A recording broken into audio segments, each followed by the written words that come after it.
Assalamualaikum warahmatullahi wabarakatuh.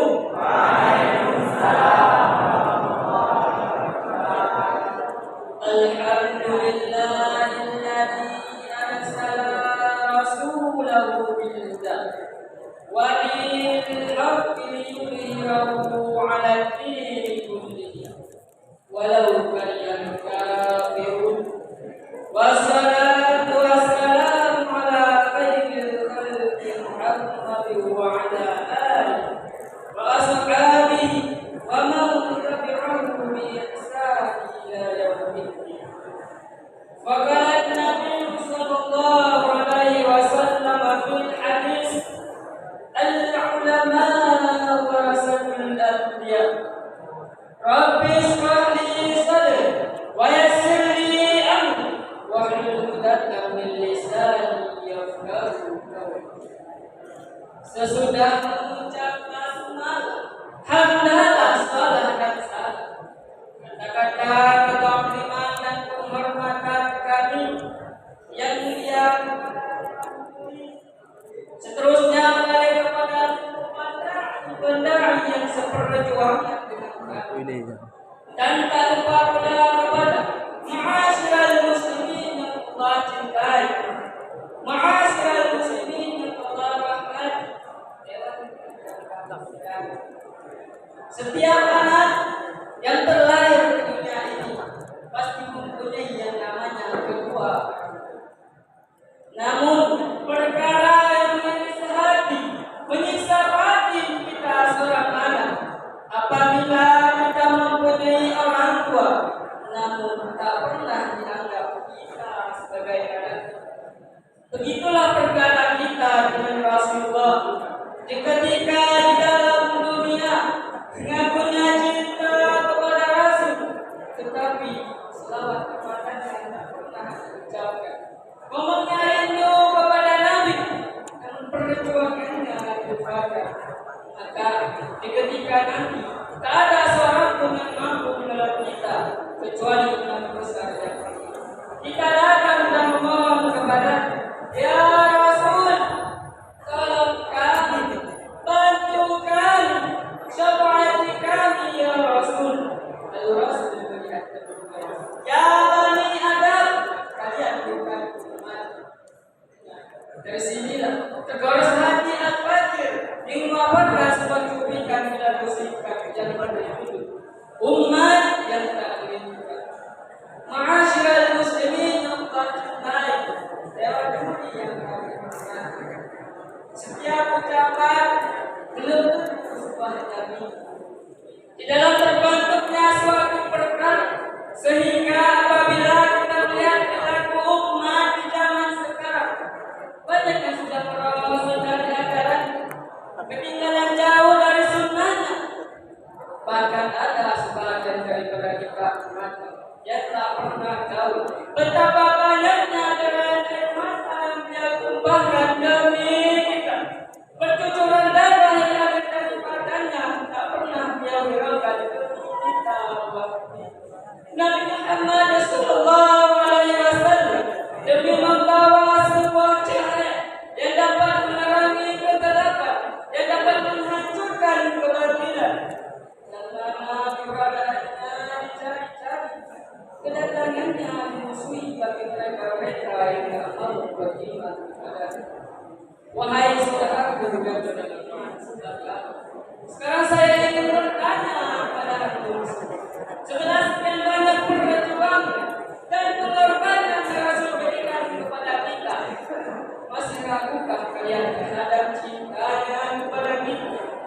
Tahukah kalian di ketika akhir hayat kata-kata yang keluar dari lisannya, ummati, ummati, ummati, beliau menunjukkan kita sebagai umatnya dan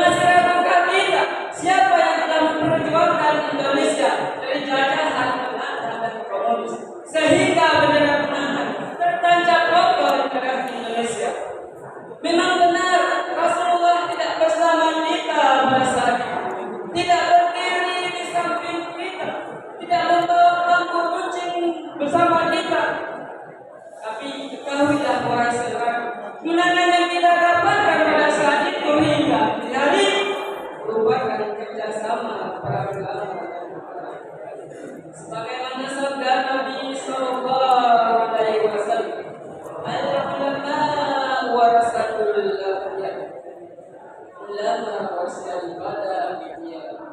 Masih harukah Rasulullah yang telah memperjuangkan Indonesia?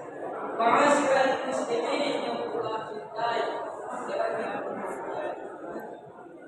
kita merupakan umat yang Rasul cintai, tetapi coba kita realita yang terjadi di lapangan. Ketika ada seorang kecil kemarin sore yang membanding-bandingkan Nabi beserta Muhammad Sallallahu Alaihi Wasallam dengan seorang pejabat masyarakat. Hanya sedikit umat Islam yang menentang, hanya sedikit seperempat dari setiap banyaknya umat Islam yang ada di Indonesia yang memerah bagaikan bara api yang terbakar. Maka ini sudah banyak dari kalangan kita umatnya yang sudah pudar kecintaannya kepada Rasul, yang telah lenyap kerinduannya kepada Nabi. Meskipun ada di antara kita ngakunya cinta kepada Rasul, ngomongnya rindu kepada Nabi, semanakah cinta kita kepadanya? Sedalam manakah rindu kita kepadanya? Apakah sebesar cinta seorang hidup di dalam kecintaannya? Dijelaskan dalam sebuah riwayat ketika Syaratain dan para kompomennya ingin berjalan kepada Rasulullah. Dan kalau seorang anak kecil berkata kepadanya, "Ya Syekh, izinkan saya ikut bersama Anda untuk berjalan kepada Rasulullah." Lalu salah satu sahabat Syekh menjawab, "Wahai anak kecil, kau boleh ikut bersama kami dikarenakan perjalanan yang kami tempuh ke makam Rasulullah memakan waktu 7 hari 7 malam. Kau takkan sanggup wahai anak kecil, lalu berangkatlah ke rombongan Syekh." Tanpa mereka sadari, anak kecil tersebut yang berkegantungan di bawah kereta Syekh hanya untuk berjumpa dengan Rasulullah. Berhari-hari dia tidak tidur, berhari-hari dia tidak makan, tidak minum, hanya ingin berjumpa dengan Rasulullah.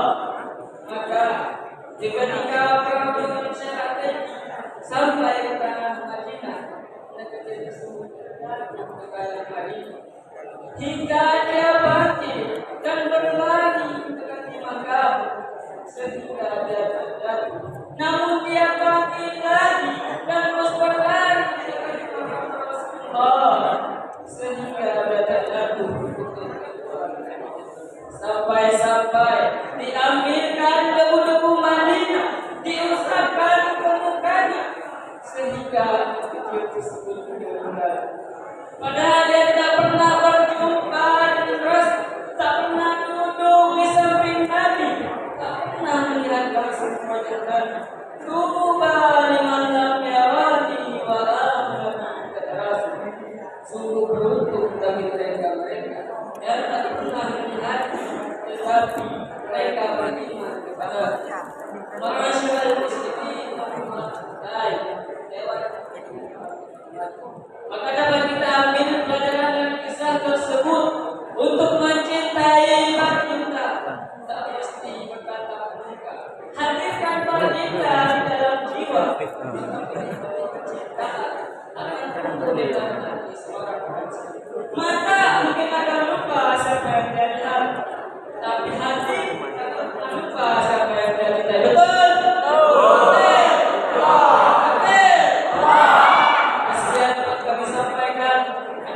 Kesimpulan yang dapat kita bawa adalah cari syafaat Rasulullah dengan menggunakan perjuangannya dan bersalawat kepadanya. Akhirul kalam, wabillahi taufiq wal hidayah. Assalamualaikum.